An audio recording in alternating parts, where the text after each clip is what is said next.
Welcome to another deep dive. Today we're peeling back the layers of something truly captivating: jewelry. Forget just seeing the sparkle. We're gonna plunge into the intricate art, the unspoken language, and the profound cultural significance of these beautiful objects. Our mission today is really to equip you to navigate the world of adornment with confidence, understanding not just what you see, but the rich stories and meanings embedded within each piece. Absolutely. And this deep dive isn't merely about, appreciating a pretty bauble. Our sources today invite us on a fascinating journey, from the fundamental vocabulary you need to, speak with a jeweler, to the nuanced dance of conversation in a store, and finally to the deep cultural and emotional connections that jewelry holds right across the globe. By the end, you'll discover that a single piece of jewelry can encapsulate tradition, act as a tangible investment, and carry deeply personal emotion. It's quite something. Okay, so let's unpack this with the very foundation, the language of jewelry itself. Before you can even begin to express what you're looking for, you kind of need to know the basic anatomy of these treasures. We'll start with the common pieces you'll encounter, but instead of just defining them, let's explore their unique character and significance. First up, the ring. Now, it might seem like just a simple circle worn on the finger, right? But its history and symbolism are anything but simple. Oh, indeed. What's fascinating here is the incredible spectrum of meaning a ring carries across cultures and eras. It's far more than just a piece of metal and stone. From pure fashion, looking good, to powerful symbols of unwavering commitment, or maybe a marker of lineage and identity. Yeah. Its placement on the finger makes it incredibly personal. And very visible, too. Exactly, often immediately visible. And think about the simple circular nature of a ring. It symbolizes eternity, completeness, that unending connection. That's really why it's so fundamental to ceremonies like weddings, right? Marking an unbroken bond. Exactly. But beyond that, consider how its material, its intricate design, or even which finger it's worn on, immediately begins to tell a story about the wearer. A signet ring cast down through generations speaks volumes about heritage, while a simple band can mark a quiet, profound promise. Each small loop of adornment becomes this powerful canvas for expressing identity and attachment. It's pretty amazing. From the finger, let's shift our gaze up a bit to the neckline, the necklace. Jewelry worn around the neck, it often serves as the central focal point of an ensemble. But how does its position on the body actually amplify its message? Well, the necklace, just by its nature, it frames the face and draws the eye upwards, which significantly impacts the wearer's overall presence. And its broad category allows for this immense variety and length, from chokers that hug the throat, right, to princess lengths resting on the collarbone, those long opera lengths that drape really dramatically.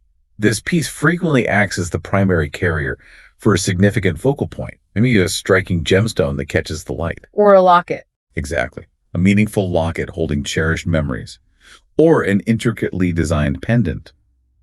Because of its proximity to the heart, necklaces often become imbued with a deeper personal and emotional significance, which makes them ideal for carrying symbols of love, faith, or achievement. And consider the difference between, say, a delicate chain with a tiny understated charm and a bold statement piece crafted from multiple strands of beads or elaborate metalwork. Totally different vibes. Completely. Each variation is designed to interact with the wearer's neckline, hairstyle, even their voice, adding distinct character. Okay, and for the wrist, we have the bracelet jewelry worn around the wrist. How does this piece stand out? How does it interact with the wearer differently? Bracelets are uniquely tactile and dynamic, I think. They often jingle with movement or catch the light as you gesture. Yeah, I like that about them. They become an extension of your body language. And historically, bracelets have been used not just for beauty, but also for practical purposes like protection, or as potent markers of status and affiliation. In some cultures, wearing multiple bangles creates this symphony of sound integral to traditional dances and celebrations. It's beautiful. I've seen that, yeah. In contrast, a single substantial cuff can immediately denote immense power, wealth, or a unique artistic statement. They offer incredible versatility. You can stack them for a bohemian, layered look, or wear just one, a singular, elegant piece. The way a bracelet drapes or hugs the wrist, whether it's a fluid chain or a rigid bangle, adds to its sensory appeal, offering this constant, comforting presence or a striking visual element that moves with you. Moving further up, framing the face, we have earrings, jewelry worn on the ears. What makes these particular adornments so distinct? Earrings possess this unique power in how they frame the face itself, drawing attention to or complementing an individual's facial features and bone structure. Their diversity is truly astounding, ranging from tiny subtle studs to elaborate shoulder-grazing chandeliers or intricate cultural designs. Huge range. It really is. And this variety speaks volumes about individual style, cultural aesthetics, and even personal or collective identity. Think of the intricate, often heavy earrings worn in some traditional ceremonies globally. They might signify tribal affiliation, marital status, or a rite of passage, starkly contrasting with the sleek, minimalist hoops popular in contemporary urban fashion, for example. Right. Earrings are often the most visible pieces of jewelry, drawing immediate attention to the eyes and, by extension, the overall expression of the wearer. The choice of earring can subtly or dramatically change a face's perceived shape, highlight a specific feature, or simply add a touch of personal flair. They're an incredibly versatile tool for personal expression. And finally, a specific element often found with a necklace, the pendant. That's a small piece of jewelry hanging from a necklace. Why do pendants often become the narrative heart of a necklace? Yeah, what's truly fascinating about the pendant is that it's almost always the star of the necklace. While the chain provides the foundation, right? The pendant is the singular, often deeply meaningful element that immediately draws the eye. It typically carries the primary design, the gemstone, or the symbolic message. It basically transforms a simple chain from just a holder into something more? Exactly, into a powerful statement piece. This is where the narrative of the necklace often resides. It could be a birthstone celebrating a life, a cherished locket holding a photo, a religious symbol, a religious emblem signifying faith, or a custom-designed piece reflecting a personal journey. The pendant's design, its size, the materials it's crafted from, any specific engravings, these are usually the most carefully considered aspects because they directly communicate the core message or aesthetic intent of the entire piece. It is unequivocally the focal point, the essence of the necklace's story. Okay, so now that we've covered the common players in the jewelry box, let's talk about what they're actually made of. The materials themselves. They define the beauty, the value, the durability. Let's begin with gemstones, these beautiful stones like diamonds, rubies, sapphires, emeralds. Right, and this raises a critical question. What properties elevate these specific stones to such universally prized status? Why aren't all rocks gemstones? Good question. It's a combination of things. Their rarity, their inherent brilliance, their clarity, their color, often coupled with exceptional hardness, which makes them durable enough for generations of wear. For instance, a diamond is renowned for its incredible sparkle, that fiery dispersion of light, and its unmatched hardness. That makes it a timeless symbol of eternity and resilience. And the 4 C's, right? Exactly. Its value is universally assessed by the 4 C's. Carat weight, cut, which is crucial for sparkle color, with a lack of it for white diamonds, and clarity, its internal purity. Then you have a ruby, prized for its deep, passionate red hue, often associated with love, vitality, royalty. The most coveted have that vibrant pigeon's blood red. Wow. A sapphire is most commonly known for its rich, deep blues, reminiscent of the ocean or twilight sky, symbolizing wisdom, nobility, fidelity. Though surprisingly, sapphires actually come in almost every color except red. That's a fun fact. Ah, I didn't know that. Yeah. And an emerald is coveted for its vibrant, lush green, evoking growth, renewal, prosperity. They often have unique inclusions called jardin, which means gardens in French. Oh, nice. That tell a story of their natural formation. These aren't just pretty colors. They're unique mineralogical structures that refract light in distinct, captivating ways. That's the bedrock of their allure and significant value. Fascinating. Okay, next, let's dive into the metals. First up, gold, that precious yellow metal. It's captivated humanity for millennia. What makes gold so enduringly desirable? Gold. Yeah, it's been coveted across nearly every civilization on Earth for millennia, revered as much for its intrinsic beauty as for its practicality and symbolism. Its iconic yellow color is instantly recognizable, and calling it precious isn't just decorative. It underlines its rarity, its resistance to tarnish, and its intrinsic value as a universal store of wealth. Right. It's literally currency in some ways. Absolutely. It's a foundational asset in many economies and cultures. And what's truly remarkable is its malleability. That means it can be hammered into incredibly thin sheets or drawn into fine wires without breaking. Ideal for crafting the most intricate designs.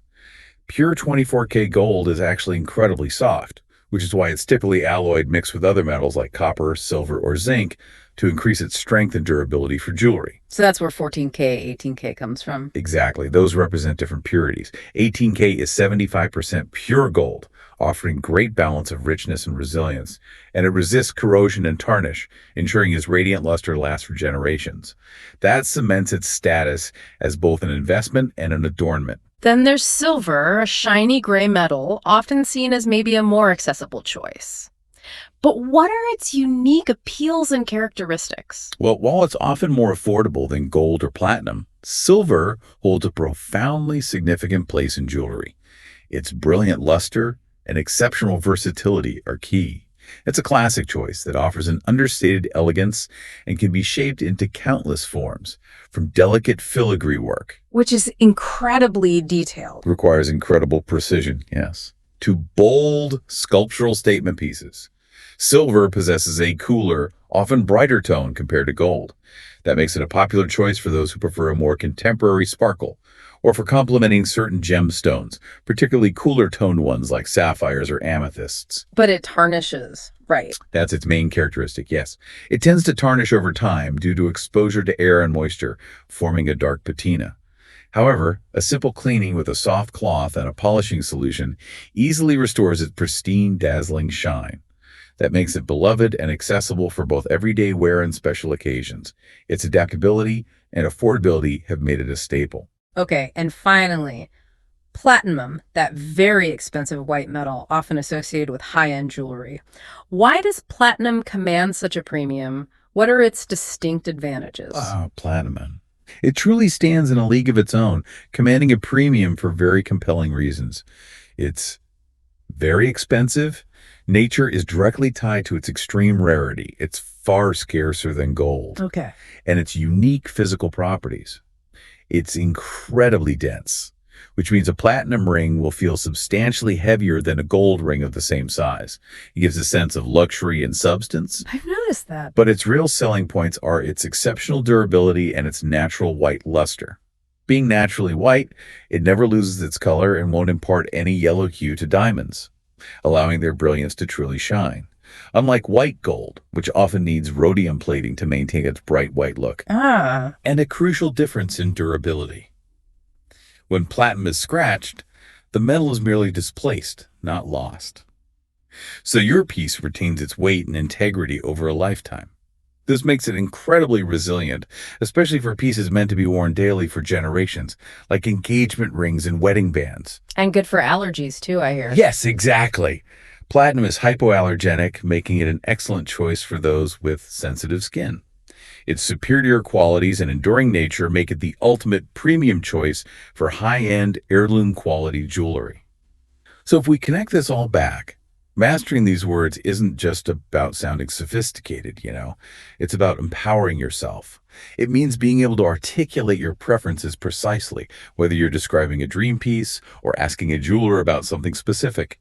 It ensures you get exactly what you're looking for and truly understand the value and characteristics of a piece when you walk into a store. This vocabulary is your first crucial step towards being a savvy jewelry enthusiast. Knowing the vocabulary is definitely crucial. But what's next? It's knowing how to use it right. This is where it gets truly transformative. Learning the practical phrases that empower you to communicate effectively and confidently in a jewelry buying scenario. These aren't just polite niceties, they're strategic tools for an informed purchase. Let's start with the clear, concise directive. I'm looking for a gold ring. Yeah, this phrase is a perfect opener. It's immediately concise and highly specific. It instantly guides the jeweler, allowing them to narrow down their probably vast inventory from potentially thousands of options to only the most relevant pieces. Saves everyone time. Exactly. It demonstrates clarity in your intent, which is a huge time saver for both parties. You're telling them your desired item type and your preferred material. Sets a useful boundary for the conversation right from the very beginning. This efficiency ensures the initial offerings are already aligned with your taste and likely budget expectations for gold. Okay, what if you find a design you absolutely love, but you have a different material in mind? Maybe for looks, maybe for budget. You'd ask, do you have this in silver? This question is incredibly valuable. It communicates your appreciation for the design while indicating a preference for a different material. It immediately opens a conversation about options and flexibility without dismissing the piece entirely. It suggests you're open to alternatives. Right. Keeps the conversation going. Precisely. It gives the jeweler an opportunity to present a similar style at a potentially different price point or in a metal that might better suit your skin tone or your other jewelry. It's a proactive way to explore possibilities and shows you're a thoughtful consumer. And then the most direct, maybe sometimes uncomfortable, but absolutely necessary question. How much does this cost? Yes. It cuts directly to the chase, demanding immediate price transparency. It's the gateway to understanding the value proposition of a piece and determining if it fits within your budget, or if maybe, just maybe, a negotiation might be necessary. Yeah, without that info, you're lost. Completely. You're essentially shopping blind, unable to make any informed decisions about affordability or alternatives. It empowers you by providing the crucial data needed to proceed confidently. Okay, here's a phrase many might hesitate to use, but one that can sometimes yield surprising results. Can you give me a discount? Ah, the discount question. It raises an important point. Is negotiation always an option in a jewelry store? While it's certainly not guaranteed, especially in, say, high-end luxury boutiques with fixed pricing. Right, probably not there. Probably not. But asking politely can often yield a favorable outcome, particularly for higher-priced items. For instance, a jeweler might not offer a direct percentage off, but maybe they'll include complimentary sizing, or a special cleaning kit, or an extended warranty that wasn't initially mentioned. Ah, so value adds. Exactly. It shows you're aware of the possibility of flexible pricing or added value. The worst they can say is no, right? But often, especially with larger purchases, there's a little wiggle room. Or they might offer an additional service or a slight upgrade as a concession. It's a standard, direct inquiry that savvy shoppers are comfortable using. Okay, and if the quoted price is simply beyond your comfortable limit, a polite and effective way to manage the situation is to say, this is too expensive for me. Yes, this is a highly effective way to communicate your budget limits without being confrontational or, appearing dismissive of the piece's value. It immediately prompts the jeweler to pivot and offer alternatives within your stated price range. It demonstrates that you are still interested in purchasing, just at a different price point. Keeps the door open. Exactly. This allows the conversation to continue constructively, guiding the jeweler to more suitable options rather than leading to an abrupt end. It frames your budget as a practical constraint, not a rejection of the item's beauty. And before making any commitment, this phrase is absolutely essential. Can I try this on? Oh, 100%. Jewelry is deeply personal and tactile, and its appearance can change dramatically from a display case to your body. This phrase is absolutely essential because a piece looks and feels very different when worn. It's crucial for assessing comfort, verifying the fit, especially for rings or bracelets. Definitely for rings. Oh, yeah. And observing how it truly complements your unique features and skin tone. This allows for a personal connection with the item, letting you see how it catches the light against your skin, how it feels on your finger as you move, or how it drapes around your neck. It's a vital step to ensure both aesthetic satisfaction and practical wearability before making a significant purchase. Can't skip this one. What about long-term peace of mind, especially for a significant investment? Asking, do you have a warranty for this jewelry? Seems key. Absolutely key. What's truly critical about this question is that it shifts the focus from purely aesthetic appeal to the practicalities of long-term ownership and protection. It speaks directly to the quality and authenticity of the piece and your desire for reassurance about your investment. Shows you're thinking ahead. Right. A comprehensive warranty indicates a jeweler's confidence in their product's craftsmanship and materials. It offers protection against manufacturing defects and sometimes even covers minor repairs or maintenance for a certain period. This demonstrates that you're an informed buyer who considers the longevity and potential after-sales service of the item, ensuring your purchase is protected. And a really important question for truly understanding what you're getting, especially with gold, is this real gold or gold-plated? Oh, this is a critical distinction. It directly impacts not only the price, but also the durability, care requirements, and intrinsic value of the jewelry. Real gold, in this context, typically implies solid gold or a high-carat gold alloy throughout the piece. That signifies lasting value and inherent worth that won't diminish. Right. Whereas gold-plated means a very thin layer of gold applied over a base metal like copper, brass, or silver.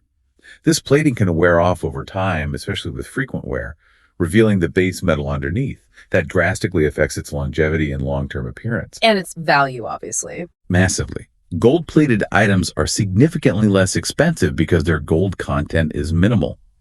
Asking this question showcases you as a highly informed buyer, aware of the nuances that contribute to a piece's true worth and expected lifespan. Okay, and finally, when you've navigated all the questions, considered the options, and made your decision.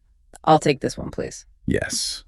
The ultimate decision-making phrase. It signals clear confidence, satisfaction, and the finality of your purchase. It's the combination of all your inquiries, comparisons, and considerations leading directly to a successful transaction. It's the clear, polite statement that finalizes the sale and allows the jeweler to proceed with preparing your new treasure for you. It's the moment your journey ends successfully. So, what does all this mean for you, the listener? These sentences are far more than just polite expressions. They are your practical toolkit. They empower you to engage meaningfully with jewelers, ask intelligent, targeted questions, and ultimately make an informed and truly satisfying purchase. They transform what could be an intimidating shopping experience into a guided, confident exploration, putting you firmly in control. Now, let's put these phrases and vocabulary to the test, see them in action. We're going to walk through a real-world scenario, a conversation between a customer and a jeweler. This will show you exactly how all these elements come together dynamically, demonstrating the art of informed purchasing and maybe subtle negotiation. The initial inquiry begins like this. The customer approaches the counter and says, "Excuse me, I'm looking for a necklace." Okay, a classic open-ended start. The customer knows the type of jewelry they want, necklace, but little else is specified yet. Notice how the jeweler immediately attempts to narrow the search. This demonstrates efficiency, which is crucial in sales. They quickly ask about material preference. "Sure, we have a vast collection. What kind of necklace would you prefer? Gold, silver, or perhaps platinum?" Good starting point. Yeah, good jeweler understands their inventory can be overwhelming and needs to quickly identify the customer's initial parameters to offer relevant options. The customer, having learned their vocabulary, responds clearly, "I'd like a gold necklace, please." Okay, this is a crucial pivot point in the conversation. By specifying gold, the customer immediately sets a clear expectation, material quality, and implicitly a certain price point. Because gold usually means more expensive than silver. Generally, yes. The jeweler can now present more targeted options, understanding the customer's preference for a precious metal and narrowing down the selection dramatically. This also subtly prepares the customer for a certain general price range that comes with gold jewelry. The jeweler, aiming to perhaps showcase a premium option, then presents a specific piece. Here are some beautiful options. This one is quite popular. It has an exquisite diamond pendant, beautifully set in 14K gold. Then they quote a price. This particular piece is $500. Right. The jeweler is immediately showcasing a premium option by mentioning a diamond pendant and specifying the carat of the gold. This signals higher value, luxury. Diamonds are universally recognized as high-value gems, so leading with this is a common tactic to gauge the customer's reaction to a high-end item. See if they bite. Sort of, yeah. The initial price of $500 establishes a benchmark. The customer's reaction now is vital for the next steps. It allows the jeweler to assess if the customer is in the luxury market or if they need to adjust. And this is where the customer's informed approach truly shines. They respond, wow, it's truly beautiful. How much does it cost? After hearing the $500, they express their budget concern thoughtfully. It's a little expensive for me right now. Do you happen to have something similar, but perhaps a bit more affordable? See, this sequence perfectly demonstrates how practical phrases come into play. It shows an informed and assertive consumer. The customer clearly expresses genuine appreciation for the piece's beauty, important for rapport, but immediately and politely raises a budget concern. Doesn't just walk away. Right. By stating a little expensive and asking for something similar but more affordable, they open the door for the jeweler to offer alternatives without shutting down the sale. It's polite, yet firm negotiation. It signals continued interest, but with a specific financial limit. They're not rejecting the idea of a necklace, they're defining their purchasing parameters, inviting the jeweler to find a solution. The jeweler, understanding the cue, responds to this clear signal, offering a new option. Absolutely, we understand. Let me show you this one. It's a similar design, also a lovely gold necklace, but this one is $200. It's gold-plated with a cubic zirconia accent, which gives it a beautiful sparkle for a much lower price point. Okay, this is a critical pivot point. It demonstrates the jeweler's understanding of the customer's budget and their willingness to adapt their sales approach. The dramatic price drop from $500 to $200 is immediately explained by the change in materials, gold-plated versus the implied solid gold of the first piece. And cubic zirconia instead of a diamond. Exactly.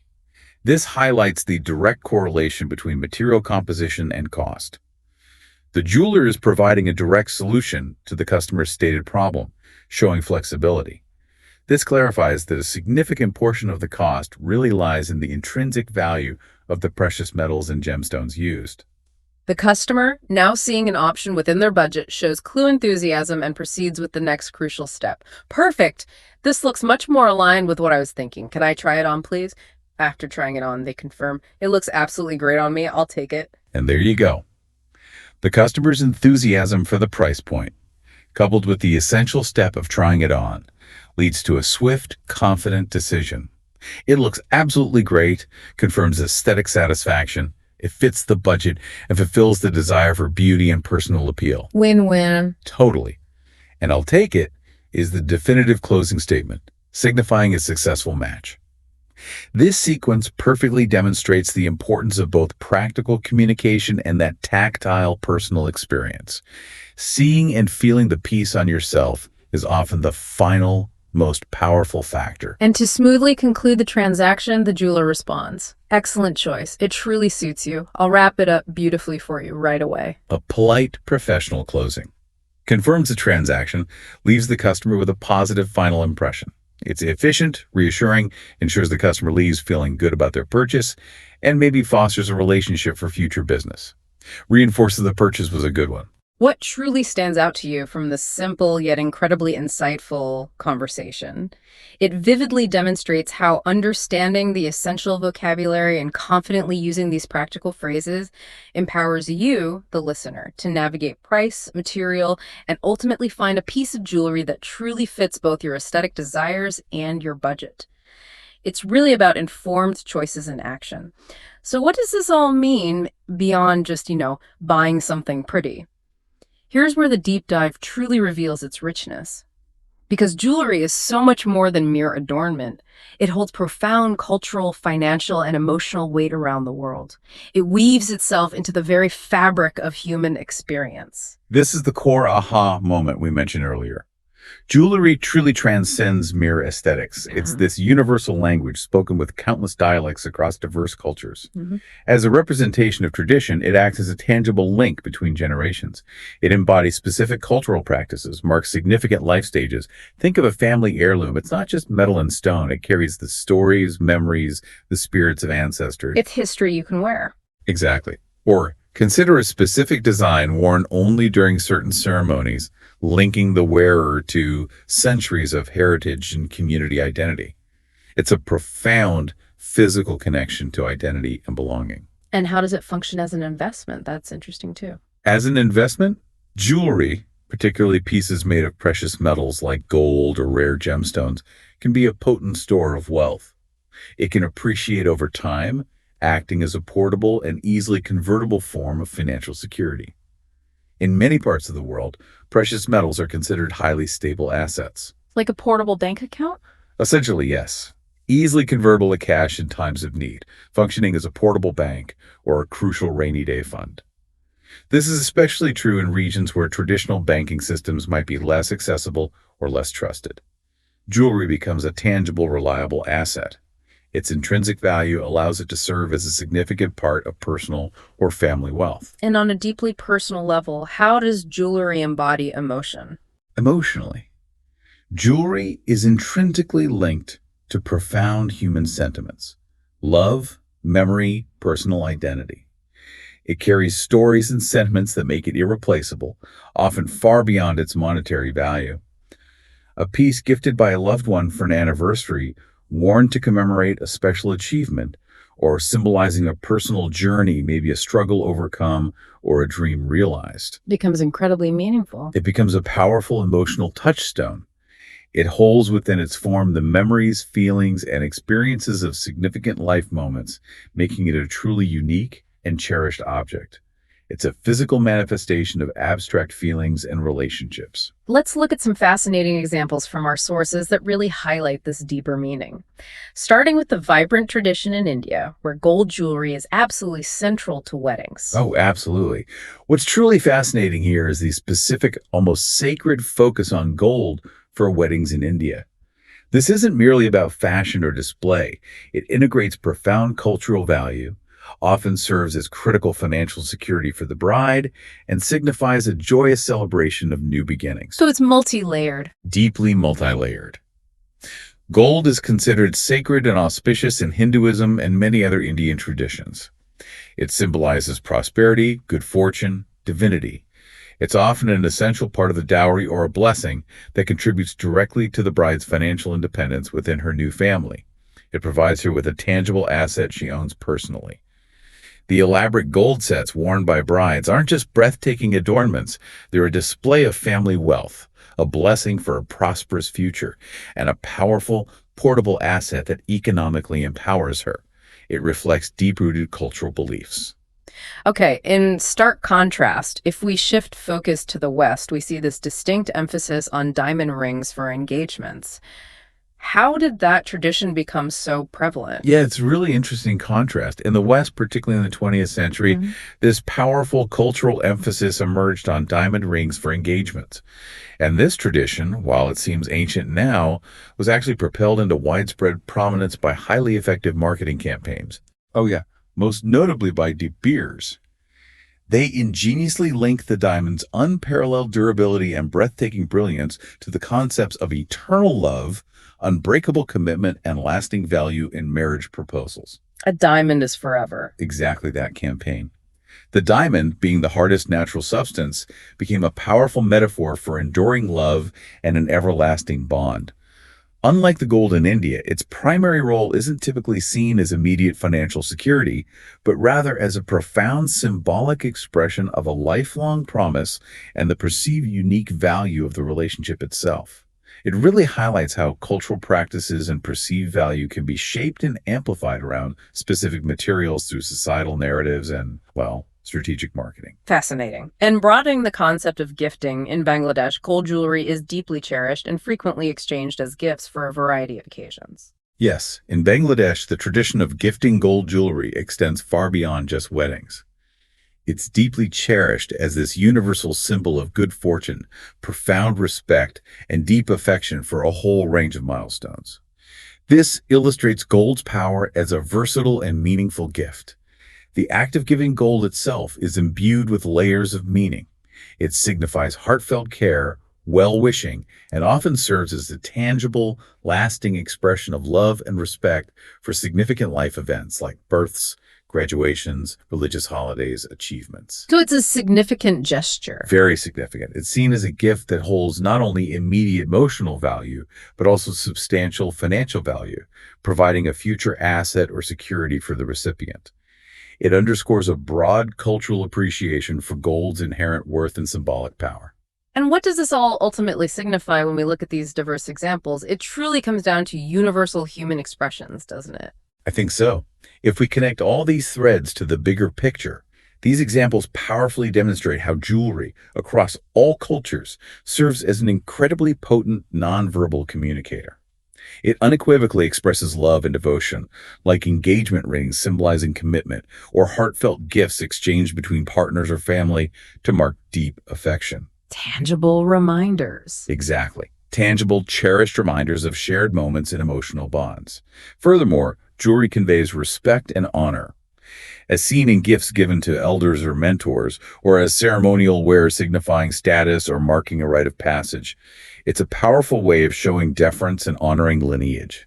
And undeniably, the type, quality, and quantity of jewelry worn can be a very clear, immediate indicator of social status or wealth within many societies. It communicates one's position, success, or affiliation without a single word. A dazzling diamond necklace, an elaborate gold set. It's a profound statement of standing and identity. This truly raises an important question. How does a seemingly inanimate piece of metal and stone come to carry such profound, multifaceted meaning? It's just astounding when you think about it. It truly is. The meaning isn't inherent in the materials themselves, right? It's in the stories we collectively weave around them, the cultural values we assign to them, and the deeply personal human connections they represent across vast stretches of time and diverse cultures. Jewelry becomes this vessel for human narrative, a silent but eloquent narrator of our histories, our loves, our achievements, our aspirations. It's incredible how something inanimate can become so imbued with both personal and collective significance, evolving into a mirror reflecting our deepest desires and societal structures. So, what does all this mean for you? Today, we embarked on a deep dive into the shimmering, surprisingly complex world of jewelry. We've gone beyond simply seeing pretty things, moving toward a profound understanding of this glittering landscape. We navigated the essential vocabulary, progressing from the everyday ring and necklace to the intricacies of gemstones and the distinct properties of platinum. You now possess the knowledge to discern the difference between something merely beautiful and something truly valuable, understanding why it holds its worth. We then mastered the useful phrases that empower you to communicate confidently and effectively in any jewelry store, allowing you to articulate precisely what you want, intelligently question what you're buying, and even skillfully navigate a negotiation.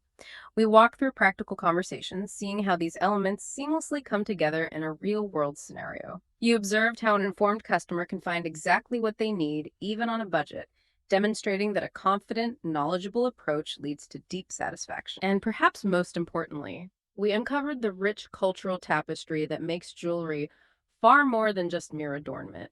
It is tradition, it's a tangible investment, and it's a profound vessel for emotion. It's a reflection of human history, our deepest desires, and the intricate connections we forge. Our goal throughout this deep dive was really to provide you with a powerful shortcut to being truly well-informed.